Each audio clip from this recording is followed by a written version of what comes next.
It's Hammer Rugby back at you, and we've got some different wrinkles and nuances this week in Week 9. One of the biggest, bam, the logo. That's right. Hammer Rugby now has an official logo, and this one's courtesy of my younger son, Jackson. He actually put this all together, designed, came up with the idea, helped me get it loaded into my YouTube channel, so he deserves a ton of credit. Way to go, J-Man. The second big wrinkle is I'm going to divide this week into 2 episodes.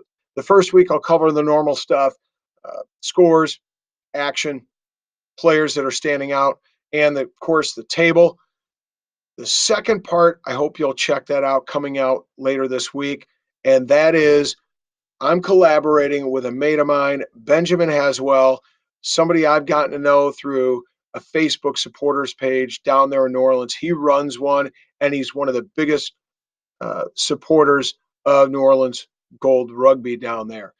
He and I are going to collaborate this week.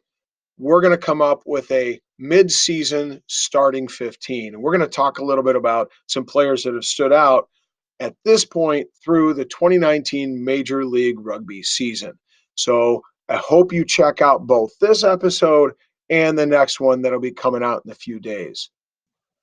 So let's take a look at this week's action in Major League Rugby. We had 3 matches. Thursday night featured Utah versus Houston. Utah came up just a little bit short. Houston got their second win, edging out the Warriors 29-27. Sam Windsor put in a tremendous match. Once again, second match this season. He went 7 for 7 with the boot. Did a really nice job, in my mind, the man of the match. On Saturday, once again, another nail biter, particularly for me. I was in the edge of my seat. Nola put up a number of tries, really looked to take control of the match, but saw the second half slip away a bit from them with 3 minutes left to go. Austin was winning by 2, and Nola came back, had some subs. One in particular, Michael Baska, came on in a nice series of loose play, sprung ahead with his incredible speed to score the game winner. It was end-to-end action, a tremendous game if you haven't caught it yet. So check that one out.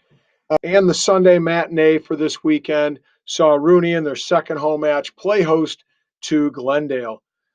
I really thought this was going to be the match of the weekend, but ultimately Rooney just stepped on the gas and didn't really let off from start to finish. They really starved Glendale of a lot of opportunity. The forwards of Rooney were particularly dominant. Once again, Dylan Fawcett scores another try from the back of a rolling maul. The guy who really stood out to me was an individual who's seen some appearances periodically, a guy by the name of Mike St. Clair. He put in a really powerful performance at center, seeing him score a try from about 50 meters out, put in 12 tackles and 148 meters in carry ball. So a really dominant performance by Rooney. Once again, they are not giving Nola any room to breathe, just nipping at the heels. Take a look at the board, and you'll see what I'm talking about. Once again, Nola stays on top, adding security with a bonus point. But Rugby United New York is staying as tough as the streets they call home, getting bonus points themselves. While Seattle was idle this week, they stay ahead of Glendale. Glendale tried to bring their points level in their loss, but they could not muster the 4 tries or 7-point margin that would have helped them in the standings. San Diego and Toronto both had byes this week, yet they are still in the hunt for the 4th playoff spot. If you like the content from this episode, subscribe, click like, leave me a comment. I'd appreciate it. Also, check out Brandon Smith, my guy over there in Wales, This Rugby, and the 1014 Rugby. They do a great job with rugby analysis, breaking international play down.